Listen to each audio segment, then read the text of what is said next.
Welcome back to the Deep Dive. Today we're looking at a collection of sources you shared, all focused on, well, the tricky business of setting and actually achieving life goals. We're trying to design a path forward, really move beyond just simple wishes. Right, and into a more practical architecture for ambition. Okay, let's unpack this. Our mission here is to pull out the essential blueprint for achieving those major goals. We're focused on the mechanism that turns a vague dream into, consistent, slow, meaningful progress. The system that works. A system that works, exactly, even when you feel completely stuck. And the sources, they start by giving us a really crucial definition right at the beginning. Yeah. They stress that a true life goal is fundamentally different from just a fleeting thought or a simple dream. It's not just an idea. Not at all. It has to be something meaningful that you genuinely care about. And this is the key. It has to be something you commit to working on. Slowly, deliberately over time. That's sustained effort. It's sustained effort, yes. That's what separates it from pure desire. And I think that's where so many people, myself included, can get it wrong. Yeah. We confuse a high-level intention with an actual goal. But if we accept that a goal is defined by effort and time, well, the immediate problem is that those big ambitions can feel overwhelming. Absolutely. So how do the sources suggest we make them manageable? Well, the material immediately shifts focus to categorization, to making the abstract a bit more concrete. Okay. They suggest analyzing goals along two primary axes, sort of to reduce that initial complexity. And the first one is? The first is content. Right. So where the ambition lives, we've got career goals, getting that job, starting a business, and then personal goals. Which is everything else. Yeah. Health, learning a skill, traveling. Exactly. And what's really interesting here is that the sources are completely non-prescriptive about it. They explicitly state no right or wrong goal. So it doesn't matter what it is? It doesn't. The only thing that matters is that the goal holds genuine, deep importance to you. It just takes all that external pressure, all that societal judgment right out of the equation. I really like that. It validates the goal just because you care about it. But the real structure, I think, comes into play with the second axis, which is the time frame. This is where we start talking about the mechanics of it. Precisely. This is where you get the big picture, the long-term goals. These are the outcomes that might take years to materialize. Like becoming fluent in a language or, Right. Buying a house. Right. And then you have the short-term goals. These are the immediate actions, things you can do this week or even this month. And this is where the sources get a bit more specific. The long-term ambition, that's often called the outcome goal, right? The final state you want to be in. Exactly. And the short-term steps, those are the process goals. Okay, so give me an example. Sure. If the outcome goal is fluency in English, a process goal might be listening to an English podcast for 10 minutes every single day, or learning 5 new words before you have breakfast. The sources make it really clear that the process goals are the only things you actually control. That reframing is so powerful. It gives you a really focused task for today, even if the destination is, 5 years away. Yeah. You stop worrying about the 5-year goal, and you just focus entirely on mastering the 5-minute task. And that's how you start. But let's tackle the biggest hurdle that the sources identify, which is the emotional response. When we look at that huge outcome goal, even after we've categorized it, it can still feel, well, the words they use are scary, confused, or afraid. That fear that paralyzes you. Yes. So what's the strategy for neutralizing that sense of overwhelm? The consensus across all the material is that the antidote is just radical simplicity. Meaning? Break the big goal down into steps that are almost laughably small. The idea isn't just to make the steps small, it's to make them so minor that you almost can't fail to start them. Okay, but here's where my skepticism kicks in, and I think yours too if you're listening. If my goal is to write a novel, and I commit to writing one single sentence 5 days a week, is that really going to move the needle? Doesn't that just delay the hard work? It's a natural question, that impatience. But the sources address it head on. They do it by redefining what progress even means. Okay. They insist that progress does not have to be fast. The whole philosophy is that the value of that tiny step isn't the amount you produce. It's the guaranteed consistency. So it's about momentum, not speed. Precisely. Writing one page or learning one new word or practicing for just 5 minutes, according to the research, that is always better than doing nothing.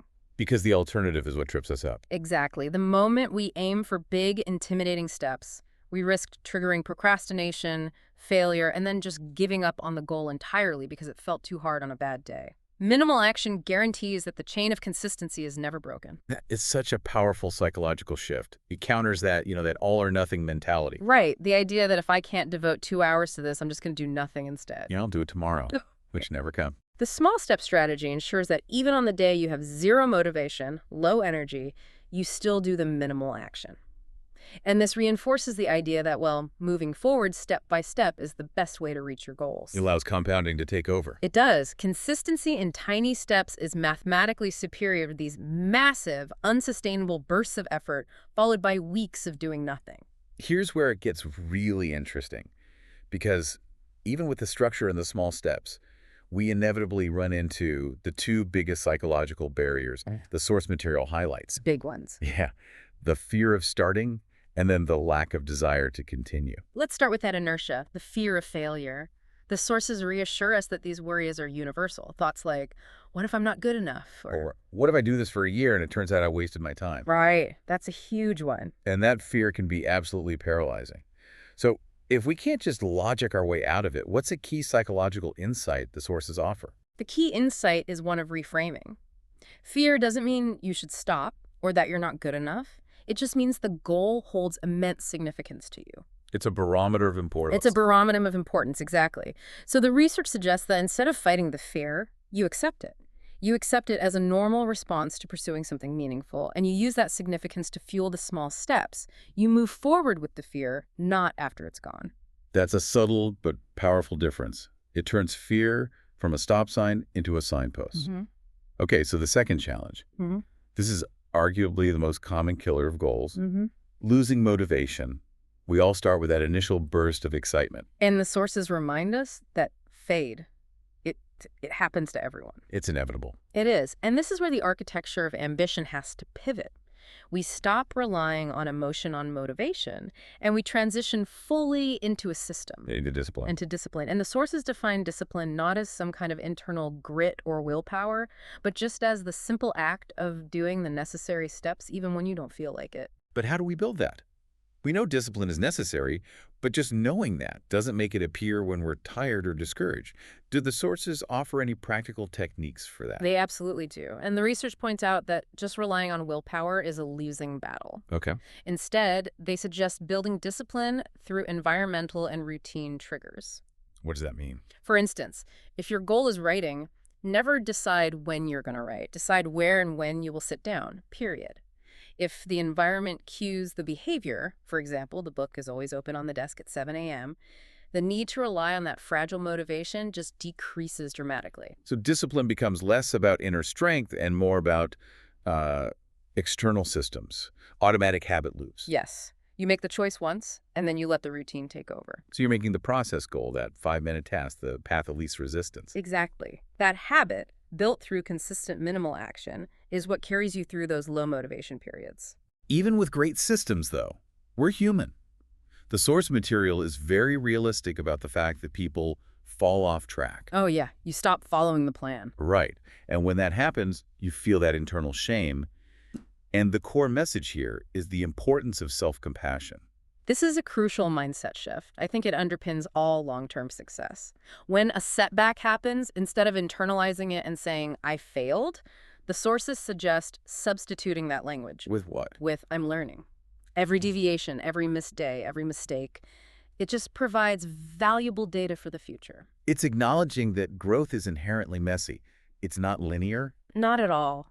The research explicitly says growth does not happen in a straight line. When you accept that there will be plateaus and dips and even some backtracking, those moments become less personally disheartening. To become more of a predictable, manageable part of the process. If you stop seeing a dip as a failure and start seeing it as just part of the learning curve, you recover so much faster. So let's pivot to the two most impactful practical habits the sources recommend for this. The first is highly intuitive, but often poorly executed. Setting specific goals.